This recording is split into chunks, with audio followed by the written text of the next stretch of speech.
ఈ రోజు జరిగిన ఢిల్లీ ఎన్నికలలో భారతీయ జనతా పార్టీ జెండా ఎగరవేయడం జరిగింది. రానున్న లోక్సభ లోకల్ ఎన్నికలలో కూడా భారతీయ జనతా పార్టీ నాయకులు కూడా లోకల్ గా సర్పంచులు గానీ, ఎంపీటీసీలు గానీ, జడ్పీటీసీలు గానీ ఇదే విధంగా జెండాలు ఎగరవేయడం జరుగుతుంది.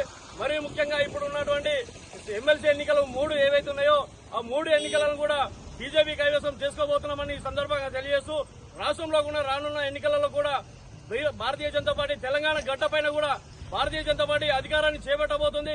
ఈ రోజు ఢిల్లీ గడ్డపైన చూసుకుంటే ఈడ రేవంత్ రెడ్డి అంటాడు తెలంగాణకి ఏమి ఇచ్చిండు గుడ్డు గాడిదిగుట్టు అని చెప్పింది కదా, అదే గాడిదిగుట్టు ఈ రోజు ఢిల్లీ గడ్డపైన గాడిదిగుట్టునే చూపించారు ఢిల్లీ ప్రజలు. మీకు చిత్తశుద్ధి లేదు. ప్రభుత్వం ఇక్కడ ఉన్నటువంటి రైతులపైన చిత్తశుద్ధి లేదు, పేద ప్రజలపైన చిత్తశుద్ధి లేదు. మీరు ఇచ్చిన 6 గ్యారెంటీలను కూడా అమలు చేయలేక కింద మీద కొట్టుకుంటున్నారు. నిన్న మొన్న ఒక ట్రోల్ చేసినాం, రేషన్ కార్డులకు మీసాలో పోయి దరఖాస్తు ఇస్తున్నారు ఆన్లైన్ అప్లికేషన్. ఈ రోజు అప్లికేషన్లకు పోతే ఆ ఆన్లైన్ అప్లికేషన్ కూడా ఓపెన్ కావడం లేదు రేషన్ కార్డులకు.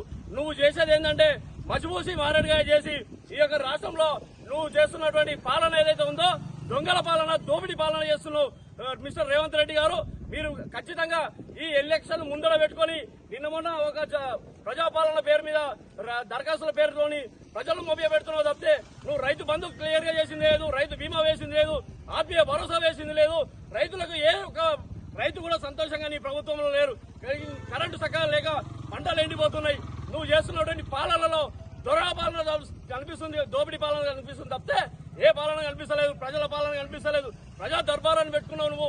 నీ దర్బార్లో కూడా ఏ ఒక్కరికి కూడా నీ దర్బార్లో ఒక్కరికి కూడా సమస్య తీరిన పాపాన పోయలేదు.